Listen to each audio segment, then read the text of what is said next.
Weiter geht's mit dem Bau meiner modularen Mario Kart Spielplatte nach den von Fans abgewandelten Gaslands-Regeln.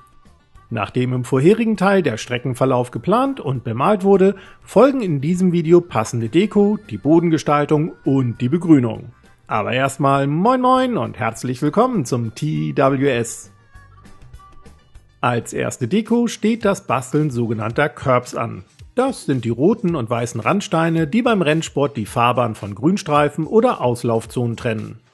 Damit die Curbs haargenau an die Innenseiten der Kurven passen, schauen wir uns die im ersten Video notierten Kurvendurchmesser an.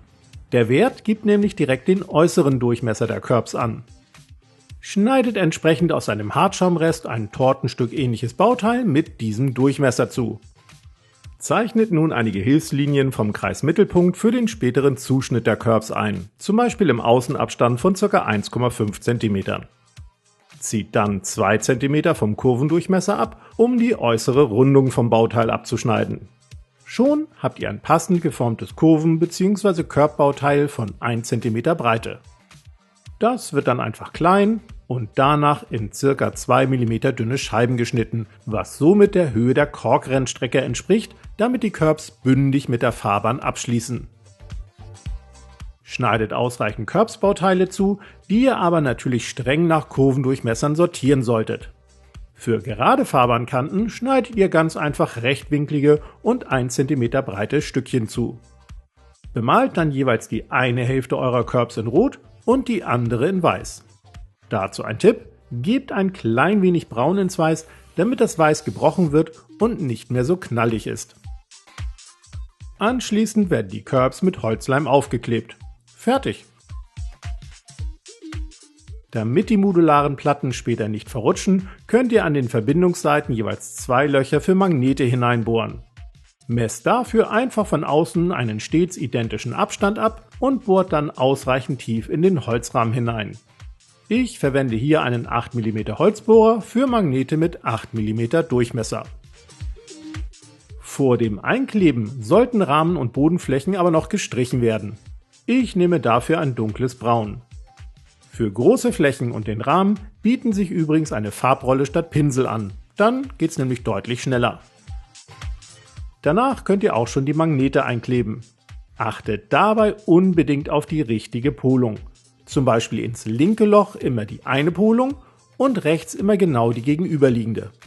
Also genau wie bei den Magnetic Gaming Boards, deren Anleitung ich euch oben verlinkt habe. Neben der Strecke möchte ich hier und da kleine bunte Würfel platzieren, die auch auf den allerersten Mario Kart Kursen zu finden waren. Dafür habe ich aus Hartschaum 2 cm kleine Würfel zurechtgeschnitten. Anschließend habe ich die Kanten freihand im etwa 45 Grad Winkel abgeschnitten und aus meinen 6 besten Zuschnitten eine Silikonform erstellt. Abgegossen wurde dann mehrfach mit einem harten Bastelgips, damit die Würfel besonders belastbar sind und den geplanten Einsatz beim Sommerfest der Tabletop-Freibeuter locker überstehen. Die Bemalung erfolgt wieder in knalligen Mario Kart Farben, wobei ich in mein helles Blau ein wenig dunkleres Blau mische. Je nach Farbe sind jedoch teils mehrere Schichten nötig, damit die Würfel gleichmäßig bunt werden. Danach wird deren Aufkleben geplant. Schaut zunächst, wo die Würfel am meisten Sinn machen, damit zum Beispiel in engen Kurven nicht zu sehr abgekürzt werden kann. Seid ihr mit der Planung zufrieden? Klebt die Würfel auf und richtet sie zum Beispiel mit einem Lineal gerade und bündig aus. Neben den Würfeln möchte ich noch selbstgebaute Würfeltabletts auf die Platten integrieren.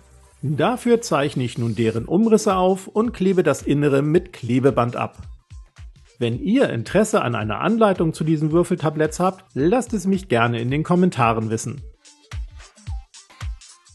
Es folgt das Besanden der Platten mit in meinem Fall hellem Terrariumsand. Als Kleber könnt ihr entweder Krauttack von Krautcover oder Holzleim mit ein wenig Wasser verdünnt nehmen. Entscheidet ihr euch für Holzleim, arbeitet euch am besten in kleinen Etappen voran, denn Holzleim trocknet schnell an und nimmt schon nach etwa einer Minute nicht mehr so gut den Sand auf, wie es bei Krauttack der Fall wäre. Löst danach das Klebeband für die Würfeltabletts und lasst alles anschließend richtig gut durchtrocknen. Nach dem Abgießen und Abbürsten lassen sich die Stellen, wo der Kleber den Sand nicht aufgenommen hat, entweder mit dünnflüssigem Leim und ein paar Prisen Sand ausbessern, oder ihr begrünt ganz einfach solche Schönheitsfehler, um so den Pfusch geschickt zu kaschieren. Ich möchte meiner Platte ohnehin ein wenig knallgrünes Gras spendieren, damit sie perfekt ins Mario Kart Universum passt. Insgesamt nehme ich 2 Streusorten von 2 bis 4 mm Länge und verwende mit wasserverdünnten Krauttack als Kleber. Denn wie gesagt, Krauttack bleibt extrem lange klebrig, entsprechend muss ich mich beim Begrünen dann auch überhaupt nicht beeilen. Mehr zu Krauttack und so einem elektrostatischen Begraser findet ihr oben in der Videobeschreibung verlinkt. Anschließend muss alles noch versiegelt werden, damit kein Sandkorn oder Streufaser mehr abrieselt. Ich verwende den Krautfixer von Krautcover, aber wer mag, kann auch mit wasserverdünnten Holzleim aufsprühen. Weitere Infos und einen Vergleich der Mittelchen findet ihr im oben verlinkten Video. Und damit wären auch schon zumindest 2 meiner 3 Segmente spielbereit fürs Sommerfest der Tabletop-Freibeuter, das ja bereits am Samstag, den 12. Juli 2025 stattfindet. Danach werde ich in Ruhe noch einige weitere Details ergänzen, zum Beispiel stilechte Mario Kart Deko von eBay, einschlägigen Versandhäusern oder aus dem 3D-Drucker. Updates davon wird's als Shorts auf YouTube und als Reels auf Instagram geben. Ansonsten hoffe ich, wir sehen uns für eine Runde Mario Kart auf dem Sommerfest der Tabletop Freibeuter. Anderenfalls sehen wir uns einfach im nächsten Video. Bis dann!